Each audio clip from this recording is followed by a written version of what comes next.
नमस्कार दोस्तों, स्वागत है आपका पॉलिटी विद भास्कर में।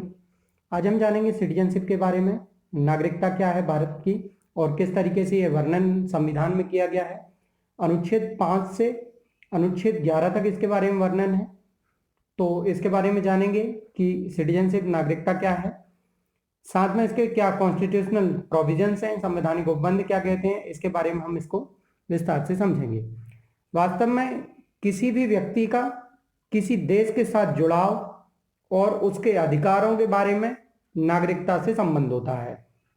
यानी कि कोई व्यक्ति किसी देश के साथ निष्ठा किस प्रकार से रखेगा और किस प्रकार से उसको उसके अधिकार प्राप्त होंगे, ये जो वर्णन करती है यही नागरिकता है। तो जब इसके बारे में बात करते हैं नागरिकता के संबंध में, तो इससे संबंध में कुछ चीजें हमें देखनी होंगी। सबसे पहली चीज ये है कि जो कॉन्स्टिट्यूशन है वो हमारा डील करता है आर्टिकल 5 to 11 और पार्ट सेकेंड।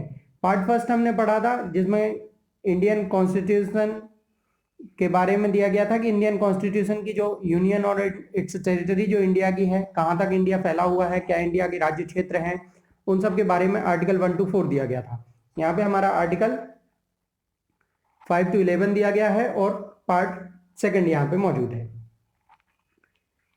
तो जब आगे हम इसके बारे में बात करते हैं तो कॉन्स्टिट्यूशन इस बारे में क्या कहता है इंडियन सिटीजनशिप के बारे में। इंडियन सिटीजनशिप के बारे में जब कॉन्स्टिट्यूशन में देखते हैं तो लिखा हुआ है कि it does not deal with the problem of acquisition और loss of citizenship subsequent its commitment. यानी कि भारतीय संविधान इस चीज से बिल्कुल भी मतलब नहीं रखता है कि किस तरीके से लोगों की सिटीजनशिप जा सकती है और किस तरीके से लोगों को नागरिकता मिलेगी। तो फिर कहां से ये मतलब होगा? इसका मतलब है कि अगर संविधान इस बारे में बात नहीं करता है तो संविधान ने किसी और को अधिकार दे रखा होगा। It empowers the parliament to enact law और प्रोवाइड फॉर सच मैटर्स। यानी कि इस तरीके की जो भी समस्याएं हैं, ये अधिकार संसद को है कि वो इस तरीके का कानून का निर्माण करे और जो भी इस संबंधित समस्याएं हैं उनको देखे कि किस प्रकार से लोगों की नागरिकता हटाई जानी चाहिए और लोगों को नागरिकता दी जानी चाहिए। इस संबंध में राज्यों के पास कोई अधिकार नहीं है। विधानसभाएं, लेजिस्लेचर इस संबंध में कोई कानून नहीं बना सकती हैं। पार्लियामेंट ने कुछ नियम इससे संबंध में पारित किए और एक्ट बनाया, सिटीजनशिप एक्ट 1955, यानी कि जो भारतीय नागरिकता अधिनियम है 1955। उसके बाद इसमें बहुत सारे अमेंडमेंट हो गए। 1957 में हुआ, 60 में हुआ, 85 में हुआ, 86 में हुआ, फिर 92, 2003, 2005, 2015 और अभी कुछ दिन पहले आपने सुना होगा CAA और CAB के बारे में। वास्तव में कैब और CAA क्या है, इनमें फर्क है।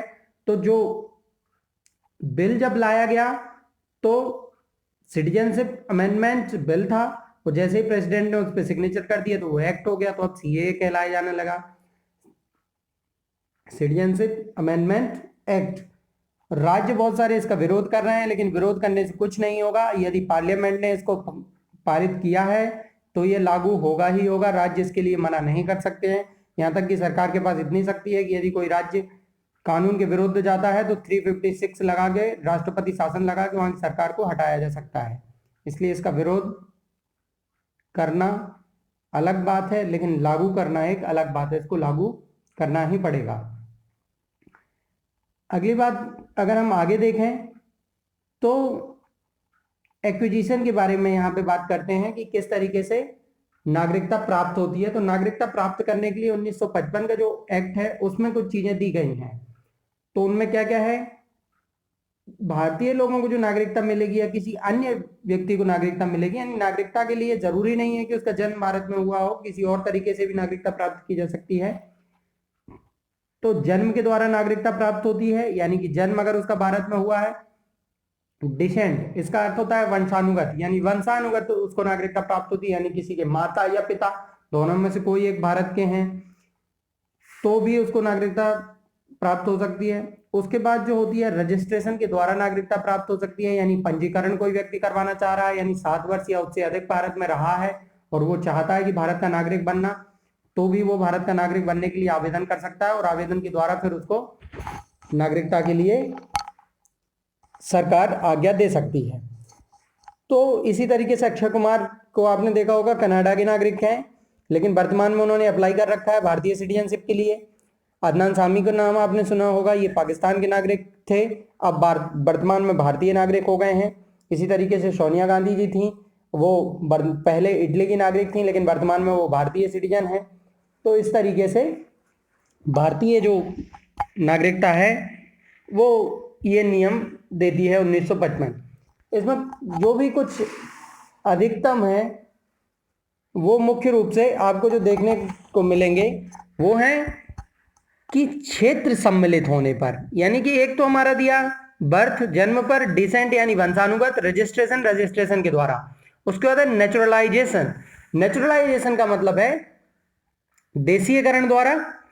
इसका मतलब है कि देशीयकरण का अर्थ यहां पे हुआ है संबंधित देश में एक निश्चित अवधि तक अगर आप निवास कर रहे हैं, यानी किसी देश में आप कुछ दिन तक रह रहे हैं, उसके बाद आप किसी ऐसे देश के नागरिक नहीं हैं जिन देशों को भारत नागरिकता नहीं देता है, साथ ही आप एक अच्छे चरित्र वाले हैं, भारत की जो 8वीं अनुसूची में जो भाषाओं का वर्णन दिया है उनमें से एक कोई आप बोलना जानते हैं, और यदि इन सभी में भी अगर आप फॉलो नहीं करते हैं तो कला विज्ञान या इससे संबंधित किसी एक क्षेत्र में आप बहुत ज्ञान रखते हैं तो भी आपको नागरिकता दी जा सकती है, वो है नेचुरलाइजेशन।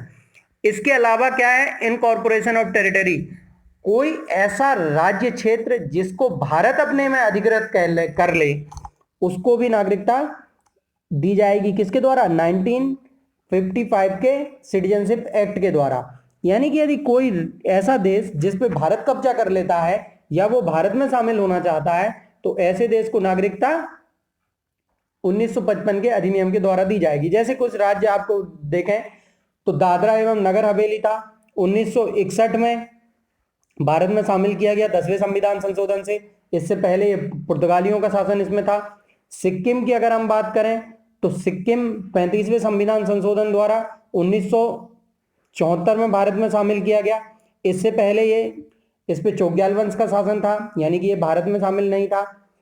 पौंडीचेरी की बात कर सकते हैं, 14वें संविधान संशोधन द्वारा भारत में शामिल किया गया। इससे पहले ये फ्रांसीसियों के अधीन था। यानी कि इस तरीके से बहुत सारे ऐसे राज्य हैं जो कि बाद में भारत में मिलाए गए और इन पे पहले किसी और का शासन हुआ करता था। तो जैसे ही किसी भी राज्य को भारत में मिलाया जाएगा या वो राज्य भारत में मिलने की इच्छा जताएगा और भारत में मिला लिया जाता है तो तत्काल उन सभी नागरिकों को भारतीय नागरिकता प्राप्त हो जाती है। तो ये है इनकॉर्पोरेशन ऑफ टेरिटरी के आधार पर। उसके अलावा क्या है, सिंगल सिटीजनशिप है। भारतीय नागरिकता जो है वो है सिंगल सिटीजनशिप, यानी भारतीय नागरिकों को एकल नागरिकता दी गई है, राज्यों और केंद्र की अलग अलग नागरिकताएं प्राप्त नहीं है। हाँ, पहले इसका अपवाद जम्मू कश्मीर था, लेकिन 31 अक्टूबर के बाद जब से जम्मू कश्मीर से 370 एक द्वारा संशोधन किया गया है तो उसके बाद से अब पूरे भारत में सिंगल सिटीजनशिप है, कहीं पे भी दोहरी नागरिकता नहीं है। जिस तरीके से यूएस में दोहरी नागरिकता चलती है, यानी कि यूएसए का कोई व्यक्ति है तो यूएसए का भी मेंबर सिटीजन होगा और उसके साथ उसके जो अन्य स्टेट्स हैं उसका भी सिटीजन होगा, यानी वो डबल राइट्स रखता है सिटीजन के। भारत में इस प्रकार की व्यवस्था नहीं है, भारत में एकल नागरिकता यानी सिंगल सिटीजनशिप है। ध्यान रहे, यहीं से सर्वाधिक प्रश्न आपसे पूछे जाते हैं सिंगल सिटीजनशिप को लेके कि भारत में कौन सी नागरिकता है, खासकर वनडे एग्जाम में। यूपीएससी से जो क्वेश्चंस हैं बहुत ही कम आते हैं आपके सिटीजनशिप में।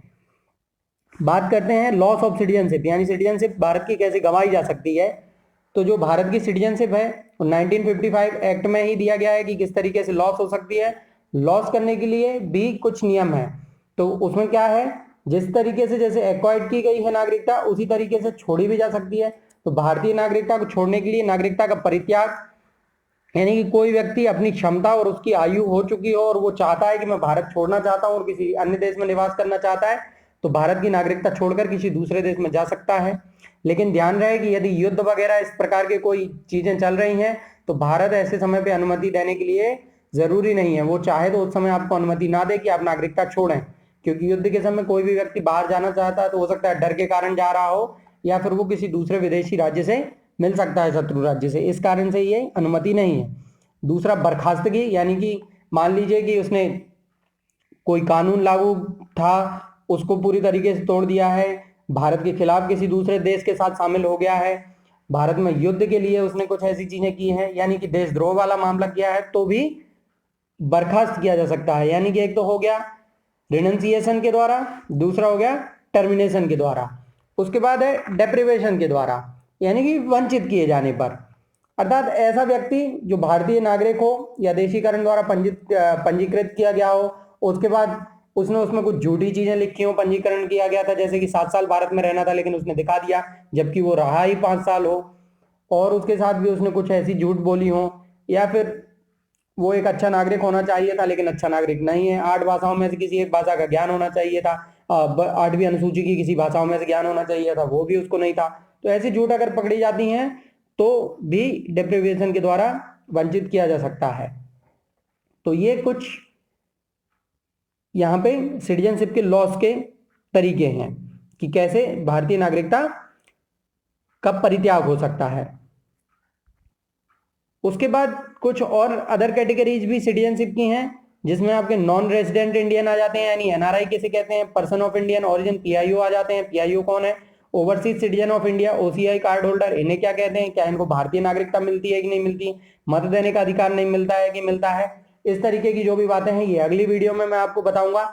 ध्यान रहे इस वीडियो में जो मैक्सिमम क्वेश्चंस पूछे जाते हैं सिटीजनशिप से ज्यादा क्वेश्चंस नहीं है, 1 या 2 ही क्वेश्चंस यहाँ से पूछे जाते हैं और उसमें भी सर्वाधिक क्वेश्चन बस यही है कि भारत में जो नागरिकता पाई जाती है किस प्रकार की है और किसको शक्ति है नागरिकता से संबंधित कानून बनाने की।